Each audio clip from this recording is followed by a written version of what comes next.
John 15, verses 4 through 5 says, and this is from the ESV, English Standard Version, "Abide in me and I in you. As the branch cannot bear fruit by itself unless it abides in the vine, neither can you unless you abide in me.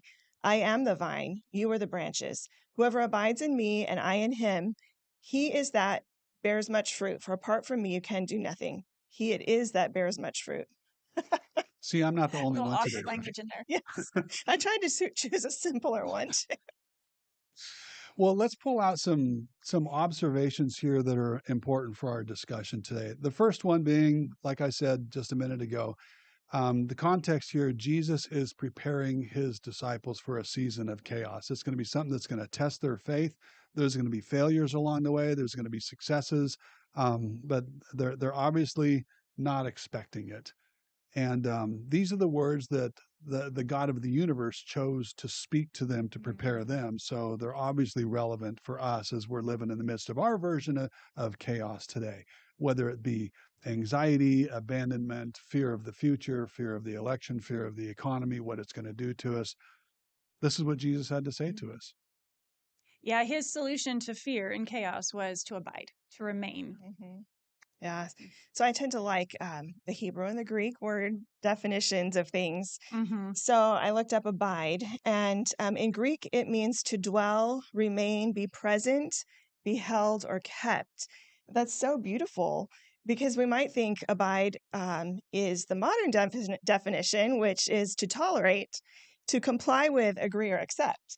Talk about totally different definitions and why it's important to actually know what Jesus was saying when we study the word, because one of them is a modern day translation that goes along with modern culture and society, and the other one is not. So dwell, remain, be present, be held, be kept. Like those are comforting words. Those are encouraging words. That's the heart of Jesus right there. I also looked up chaos, but this is just a modern definition, no Greek or Hebrew here.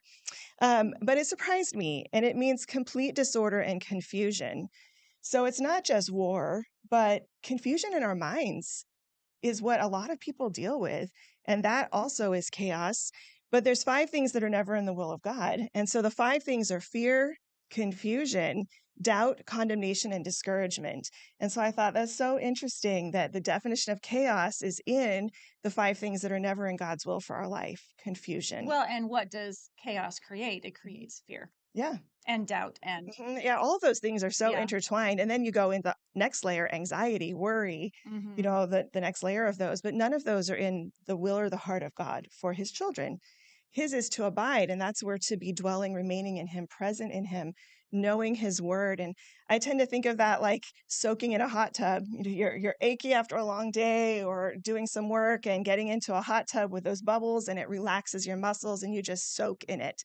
That's the picture that we're to have when we're abiding in Jesus. It's soaking in him.